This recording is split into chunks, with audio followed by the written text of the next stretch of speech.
지금 잉글랜드 프리미어리그가 발칵 뒤집혔습니다.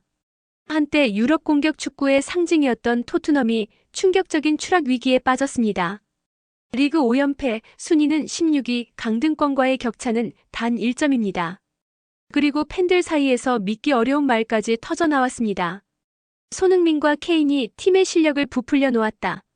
지금 모두의 예상을 뛰어넘는 일이 벌어졌습니다. 도대체 왜 이런 일이 벌어진 것일까요? 불과 몇 년 전까지만 해도 토트넘은 유럽에서 가장 폭발적인 공격 듀오를 보유한 팀이었습니다. 손흥민과 해리 케인이라는 세계적인 공격수들이 프리미어리그를 뒤흔들며 수많은 승리를 만들어냈습니다. 하지만 두 선수가 사라진 이후 토트넘은 완전히 다른 팀이 되어버렸습니다. 연패가 이어지고 감독이 바뀌어도 상황은 달라지지 않았습니다. 지금 팬들은 묻고 있습니다. 이 팀의 진짜 실력은 과연 무엇이었을까요? 지금부터 우리는 한 팀의 몰락 뒤에 숨겨진 진짜 이유를 추적해 보겠습니다. 손흥민과 케인이 만들어낸 황금시대, 그리고 그 이후 시작된 토트넘의 추락. 왜 강팀처럼 보였던 팀이 순식간에 강등 위기까지 떨어졌는지, 팬들이 분노하는 진짜 이유는 무엇인지, 그리고 이 위기가 단순한 부진인지 아니면 구조적인 붕괴의 시작인지 지금부터 그 비밀을 낱낱이 공개해 보겠습니다. 한때 토트넘은 프리미어리그에서 가장 화려한 공격 축구를 보여주던 팀이었습니다. 손흥민과 해리 케인이 만들어내는 득점 장면은 전 세계 축구 팬들의 시선을 사로잡았습니다. 두 선수는 서로를 완벽하게 이해하며 수많은 골을 만들어냈고 그 조합은 프리미어리그 역사에서도 손꼽히는 공격 듀오로 평가받았습니다. 경기장에서 토트넘의 공격이 시작되는 순간 팬들은 언제든 골이 터질 것이라는 기대를 품었습니다. 상대 수비는 두 선수의 움직임을 막기 위해 끊임없이 흔들렸고 토트넘은 공격적인 축구의 상징처럼 보였습니다. 그러나 이 화려한 장면 뒤에는 쉽게 보이지 않던 문제가 서서히 쌓이고 있었습니다. 팀의 공격은 점점 특정 선수에게 의존하게 되었고 다른 부분의 구조적인 약점은 점점 가려지기 시작했습니다. 그 당시에는 누구도 이 사실을 크게 문제로 보지 않았습니다. 왜냐하면 팀은 계속 골을 넣고 있었고 승리를 만들어내고 있었기 때문입니다. 그러나 시간이 흐르면서 하나의 질문이 남기 시작했습니다. 만약 이 두 선수가 사라진다면 이 팀은 과연 어떤 모습을 보여주게 될 것인가 하는 의문이었습니다. 그리고 결국 그 질문이 현실이 되는 순간이 찾아왔습니다. 토트넘의 공격을 상징하던 시대가 끝나기 시작했습니다. 손흥민과 케인 중심의 공격 구조는 점점 약해졌고 팀은 새로운 시대를 준비해야 하는 상황에 놓였습니다. 그러나 문제는 생각보다 빠르게 드러났습니다. 최근 리그 경기에서 토트넘은 충격적인 패배를 기록했습니다. 경기 초반 선제골을 넣으며 분위기를 잡는 듯 했지만 경기 흐름은 단 한 번의 사건으로 완전히 뒤집혔습니다. 수비 과정에서 퇴장이 나오면서 팀의 균형이 무너졌고 상대는 곧바로 동점을 만들었습니다. 이어지는 연속 실점으로 경기의 흐름은 완전히 상대팀으로 넘어갔습니다. 결국 경기는 패배로 끝났고 이 패배는 단순한 한 경기의 결과가 아니었습니다. 이 경기 이후 토트넘은 리그에서 연패를 이어가게 되었고 순위는 급격하게 하락했습니다. 한때 유럽 무대를 바라보던 팀이 이제는 강등권을 걱정해야 하는 위치까지 떨어지게 된 것입니다. 하지만 처음에는 많은 사람들이 이 상황을 단순한 부진으로 생각했습니다. 축구에서는 연패가 이어지는 경우가 종종 있기 때문입니다. 새로운 감독이 오면 분위기가 바뀔 것이라는 기대도 있었습니다. 실제로 토트넘은 감독 교체를 선택하며 변화를 시도했습니다.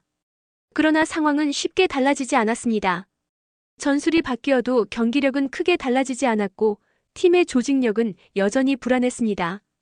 공격에서는 결정적인 장면이 줄어들었고 수비에서는 작은 실수가 계속 이어졌습니다. 팬들 사이에서도 의견이 갈리기 시작했습니다. 일부는 선수단의 문제라고 주장했고 다른 일부는 구단 운영이 잘못되었다고 비판했습니다. 하지만 시간이 지나면서 점점 더 많은 팬들이 공통된 질문을 던지기 시작했습니다. 지금 우리가 보고 있는 이 팀의 모습이 일시적인 부진이 아니라 그동안 숨겨져 있던 토트넘의 진짜 모습은 아닌가 하는 의문이었습니다. 이때 등장한 하나의 해석이 있습니다. 바로 손흥민과 해리 케인의 존재입니다. 두 선수는 단순히 뛰어난 공격수가 아니었습니다. 팀 전체의 공격 흐름을 만들어내는 핵심이었습니다. 경기에서 공격이 막히는 순간에도 두 선수는 개인 능력으로 경기를 뒤집는 장면을 만들어냈습니다. 이런 장면들이 반복되면서 팀의 약점은 자연스럽게 가려졌습니다. 수비의 불안, 중원의 약점, 선수단의 깊이 문제 등 여러 구조적인 문제가 존재했지만 결과가 좋았기 때문에 크게 드러나지 않았습니다. 그러나 시간이 지나 두 선수 중심의 구조가 사라지자 상황은 완전히 달라졌습니다. 그동안 가려져 있던 약점들이 한꺼번에 드러나기 시작한 것입니다. 팬들 사이에서도 이런 분석이 등장하기 시작했습니다. 토트넘이 강했던 것이 아니라 손흥민과 케인이 너무 강했던 것일 수도 있다는 해석이었습니다. 이제 토트넘은 완전히 새로운 국면에 들어섰습니다.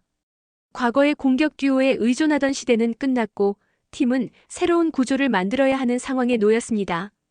구단은 감독을 교체하고 선수단을 재정비하며 변화를 시도했습니다. 새로운 전술과 새로운 전략이 등장했고 팬들은 다시 한번 반등을 기대했습니다. 하지만 현실은 쉽지 않았습니다. 새로운 시스템은 아직 완전히 자리 잡지 못했고 경기력은 여전히 불안했습니다. 공격에서는 결정력이 부족했고 수비에서는 실수가 반복되었습니다. 결국 연패가 이어지면서 팀의 순위는 계속 하락했습니다. 이제 토트넘은 더 이상 단순한 부진을 이야기할 단계가 아니었습니다. 강등권이 눈앞까지 다가온 상황에서 이 팀은 생존을 위한 싸움을 시작해야 하는 위치에 서게 되었습니다.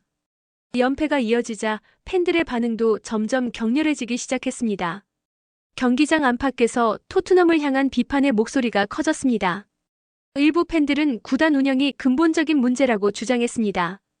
잘못된 선수 영입과 반복된 감독 교체가 지금의 위기를 만들었다는 것입니다. 또 다른 팬들은 선수단의 경쟁력이 부족하다고 말했습니다.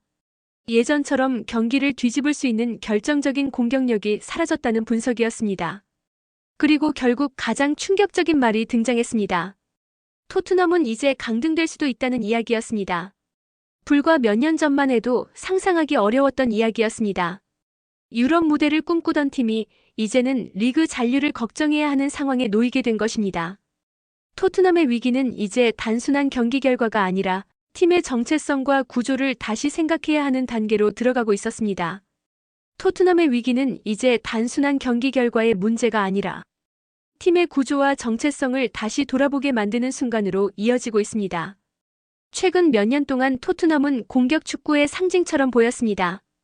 그러나 그 화려한 장면 뒤에는 한 가지 분명한 사실이 존재했습니다. 팀의 공격 흐름이 특정 선수에게 지나치게 의존하고 있었다는 점입니다. 손흥민과 해리 케인이 함께 뛰던 시절에는 이 문제가 거의 드러나지 않았습니다. 두 선수는 개인 능력으로 경기를 뒤집는 장면을 반복적으로 만들어냈고 위기의 순간마다 팀을 구해냈습니다. 하지만 시간이 지나 그 구조가 사라지자 상황은 완전히 달라졌습니다. 공격에서 결정적인 장면이 줄어들었고 경기 흐름을 바꾸는 장면도 거의 사라졌습니다. 상대팀은 이제 토트넘을 두려워하지 않기 시작했습니다. 오히려 조직적인 압박과 빠른 공격으로 토트넘의 약점을 파고들고 있습니다. 이 순간이 바로 이야기의 전환점입니다. 토트넘은 이제 자신들의 현실을 직면해야 하는 단계에 들어섰습니다. 과거의 성공에 기대어 팀을 운영할 수 있는 시대는 이미 끝났습니다. 지금 필요한 것은 과거를 그리워하는 것이 아니라 새로운 정체성을 만들어내는 선택입니다. 이 선택이 늦어질수록 팀의 위기는 더 깊어질 수밖에 없습니다. 시간이 흐를수록 토트넘의 상황은 더욱 어려워지고 있습니다. 경기에서의 패배는 단순히 승점의 손실로 끝나지 않았습니다. 연패가 이어지면서 선수들의 자신감이 눈에 띄게 떨어지기 시작했습니다. 공격에서는 서로의 움직임이 맞지 않는 장면이 반복되고 있고 수비에서는 작은 실수가 연속적으로 발생하고 있습니다. 팀 전체의 조직력이 흔들리기 시작한 것입니다. 팬들의 반응도 점점 더 격렬해지고 있습니다. 경기장에서 들리는 야유와 비판의 목소리는 점점 커지고 있습니다. 일부 팬들은 구단 운영을 강하게 비판하고 있고 또 다른 팬들은 선수단의 경쟁력 자체를 문제로 지적하고 있습니다. 이 과정에서 팀 내부의 압박도 점점 커지고 있습니다. 감독은 전술 변화를 시도하고 있지만 경기력은 쉽게 바뀌지 않고 있습니다. 선수들은 결과를 만들어야 한다는 압박 속에서 더욱 위축되고 있습니다. 결국 토트넘은 지금 외부의 압박과 내부의 불안이 동시에 커지는 상황에 놓였습니다. 이런 상황에서는 작은 실수 하나가 또 다른 위기를 만들어낼 가능성이 높습니다. 팀은 지금 가장 위험한 국면에 들어섰습니다. 결국 팬들 사이에서 가장 충격적인 말이 등장하기 시작했습니다. 토트넘이 강등될 수도 있다는 이야기였습니다. 불과 몇 년 전만 해도 상상하기 어려웠던 상황입니다. 유럽 무대 진출을 목표로 하던 팀이 이제는 리그 잔류를 걱정해야 하는 위치까지 내려온 것입니다. 팬들의 분노는 점점 더 커지고 있습니다. 일부 팬들은 구단의 지난 몇 년간 운영을 강하게 비판하고 있습니다. 잘못된 선수 영입과 반복된 감독 교체가 지금의 위기를 만들었다는 주장입니다. 또 다른 팬들은 더 냉정한 평가를 내놓고 있습니다. 과거 토트넘의 성적이 실제 전력보다 과장되어 보였을 가능성이 있다는 이야기입니다. 손흥민과 케인이라는 세계적인 공격수들이 팀의 문제를 가려주고 있었을 수도 있다는 분석입니다. 이 말은 많은 팬들에게 충격으로 다가왔습니다. 그러나 동시에 하나의 현실을 보여주는 말이기도 했습니다.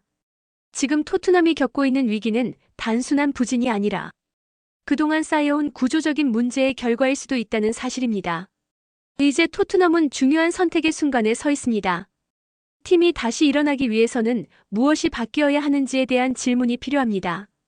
과거에는 스타 선수의 개인 능력으로 경기를 해결하는 장면이 반복되었습니다. 그러나 지금의 축구는 단순한 개인 능력만으로는 경쟁력을 유지하기 어렵습니다. 팀 전체의 조직력과 시스템이 더 중요해지고 있습니다. 토트넘은 지금 이 사실을 가장 뼈저리게 느끼고 있는 팀이 되었습니다. 구단은 이제 과거의 성공에만 의존할 수 없습니다. 장기적인 팀 운영 계획과 명확한 전술 철학이 필요합니다. 선수 영입 역시 단기적인 성과가 아니라 팀의 구조를 강화하는 방향으로 이루어져야 합니다. 이런 변화가 없다면 지금의 위기는 계속 반복될 가능성이 높습니다. 지금 토트넘은 침묵 속에서 스스로에게 질문을 던지고 있는 상황입니다. 우리는 과거의 팀인가 아니면 새로운 팀으로 다시 태어날 수 있는가 하는 질문입니다. 토트넘이 다시 경쟁력을 회복하기 위해서는 분명한 변화가 필요합니다.